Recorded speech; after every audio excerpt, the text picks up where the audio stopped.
বিকালে ছাদে গিয়েছিলাম আর যে দেখি যে আমার পেঁপে গাছটা এত সুন্দর ফুল, আর এটা হচ্ছে লেবু ফুল। প্রত্যেকটা ফুল এত সুন্দর। আর যেই দেখি ওমা, 3 দিন আগে যে দেখছি ঢেঁড়সগুলি ছোট, আজকেই যে দেখলাম ঢেঁড়সগুলি মাশাআল্লাহ বড় হয়ে গেছে। তো সবগুলি তুলে ফেললাম। তো প্রায় একটা ভাজি হয়ে যাবে, মানে 4-5টা হলে 2-3 জন খেতে পারবে একদম ফ্রেশ, বা ভর্তা। আরেকটা গাছে যে দেখি আরও ঢেঁড়স ধরে আছে, কারণ ঢেঁড়স একদিন পরে নিলে এটা শক্ত হয়ে যাবে। তো এটা ঢেঁড়স নিয়ে চলে আসছে।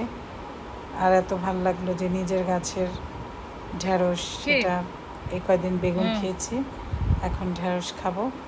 যাই হোক, আলহামদুলিল্লাহ এখন ঢেঁড়স প্রতিদিনই 2-3টা করে তুলে আমি আসি, 4-5টা-6টা। তারপরে এখানে দেখছিলাম যে কী অবস্থা গাছের, তো আরও খুঁজছিলাম যে আর আছে কিনা, দেখলাম যে নাই আর। তারপরে এগুলি নিয়ে বাসায় চলে আসছে।